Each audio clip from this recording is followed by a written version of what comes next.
IntelliSight Opticians. Hello, Facebook. It's Julie Breen from IntelliSight Opticians here.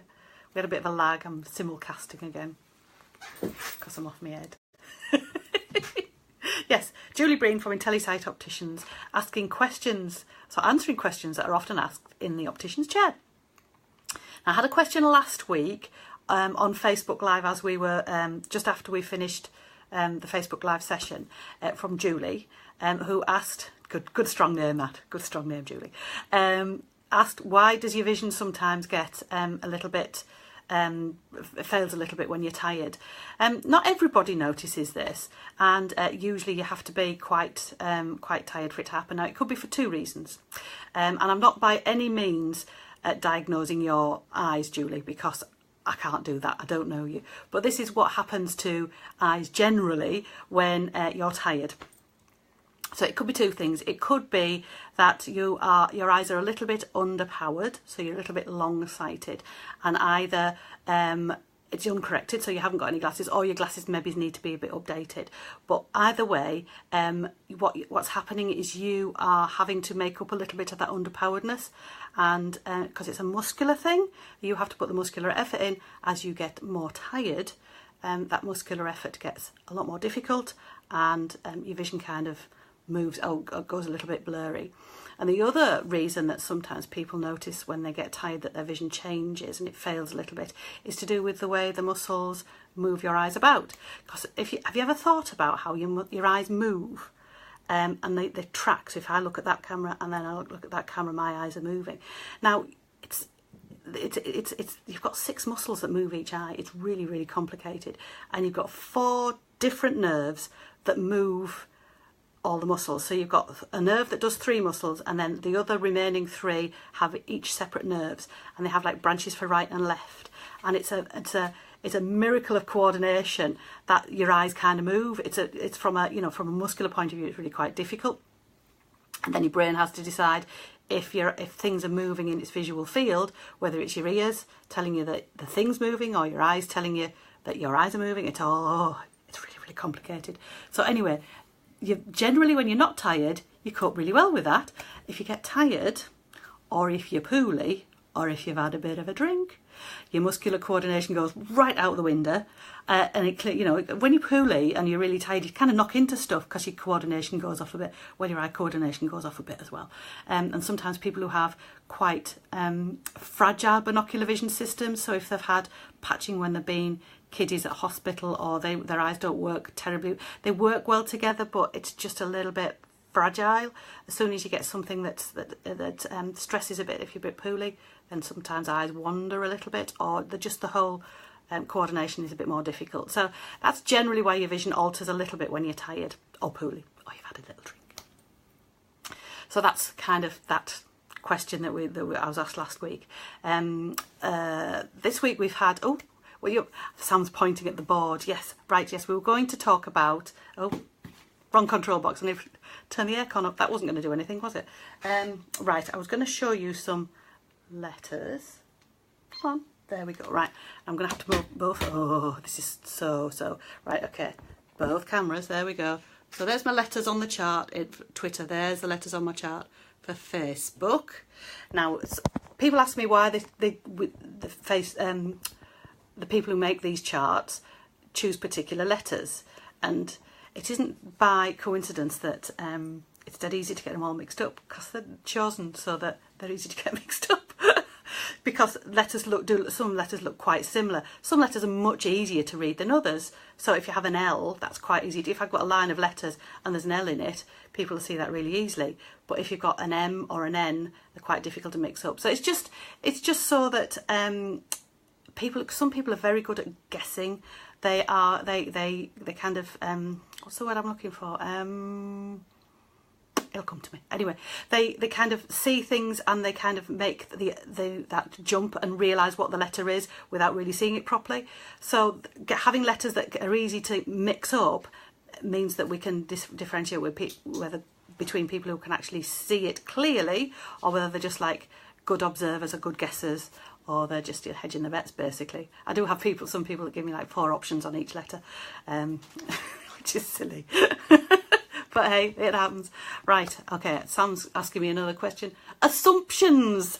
That's the word. That's the word.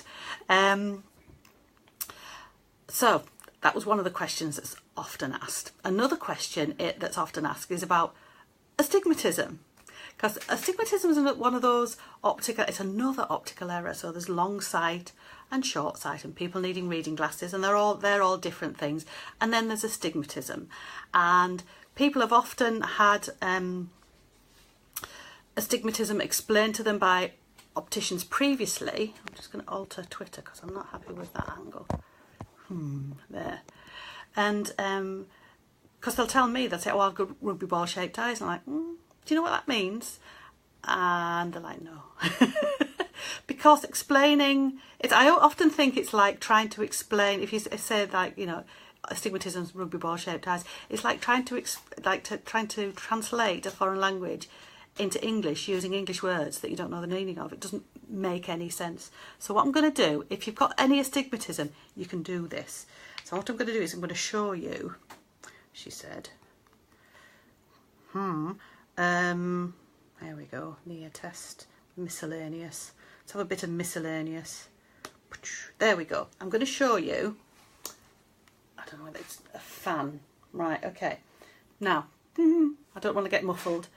If you've got astigmatism and you've got your glasses on, take your glasses off and look at that fan. And what you'll see is, Sam's doing this. Sam, you're short-sighted, you'll have to get so close for this to work.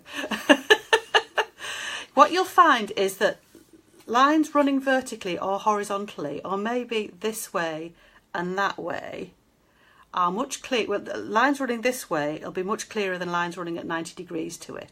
Or if you're seeing those ones really clear, the ones going across will be really blurry.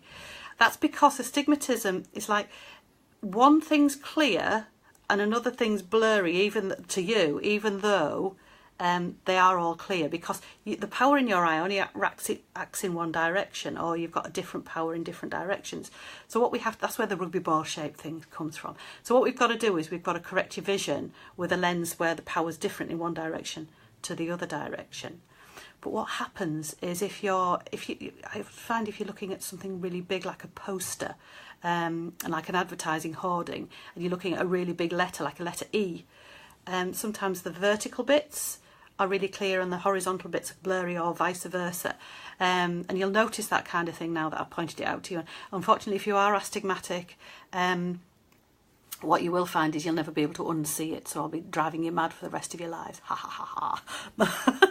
So that's what astigmatism is. It's seeing one direction much clearer than another in one eye, all at the same time in one eye. And most people are astigmatic in both eyes, which makes life doubly difficult. There you go. So that's astigmatism. And that's the reason why we don't often talk about it as opticians, is it is quite difficult to explain.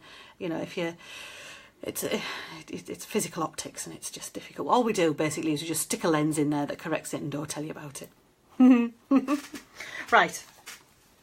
And the next thing, red light, green light. Yes, red light, green light. Now I'm going to go, let's see. I'm getting all my letter chart things out here. Let's get to that one. Duochrome. It's called a duochrome. And you'll all know what I mean. Looks like that. Okay. I often have people say, I'm colourblind, it won't work. It will. Because it's got nothing to do with you being able to perceive the colour. It's to do with the wavelength of light. So it's all very geeky.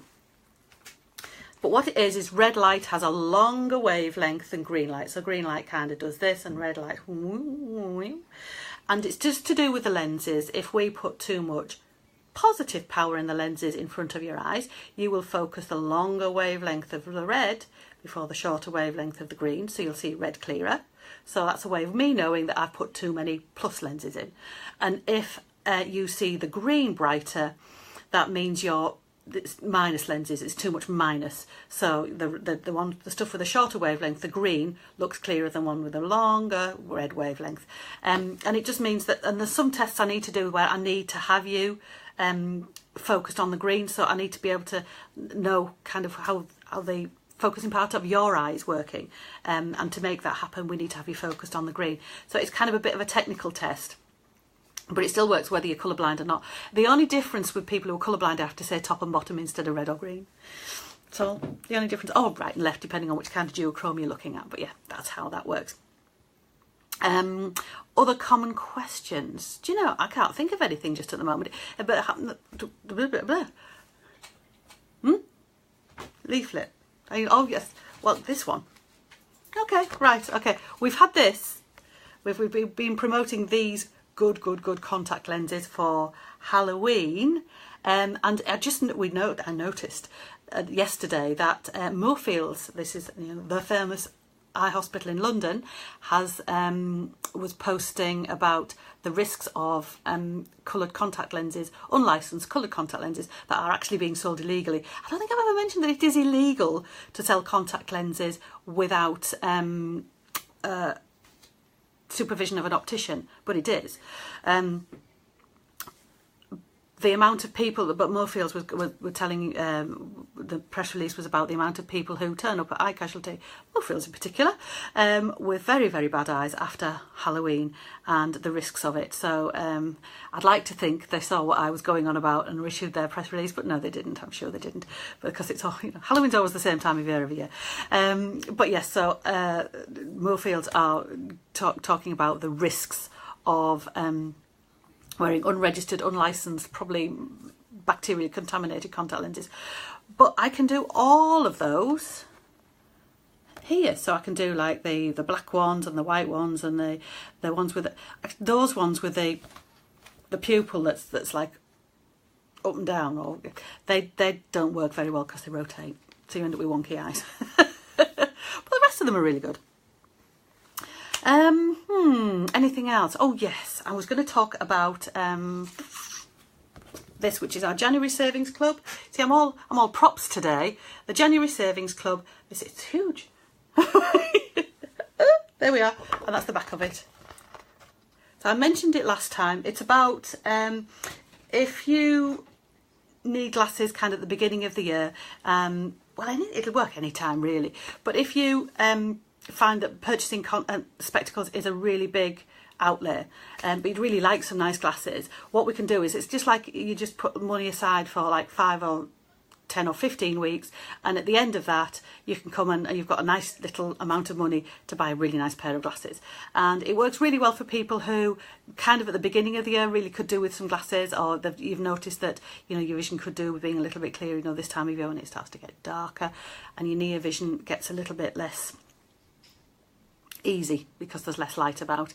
You tend to wait, oh, it's Christmas, and then it's kind of February, March before kind of your finances are all back to normal because everyone's cleared all the credit cards. So yeah, if you want to not have to wait till March, then come in and start your January Savings Club or your New Year Savings Club, or whatever you want to call it. And yeah, by the end of that you could have a really nice pair of glasses. I think that's it for today. I don't really, because I whittled on so much last week, it was shocking. So yeah, I think I won't keep you quite so long for this week. So yeah, just things that are normally said that come up in the test room. And if you have any other questions, because I haven't had too many odd questions this week, but sometimes I do have some odd questions, and if I do, I'll pass them on. I'll pass on the information to you. But yeah, that was things that are often said in the testing room chair. And it's been lovely to speak to you, and hopefully I'll be back next week. So that's Julie Breen from IntelliSight Opticians saying bye till next week. Bye.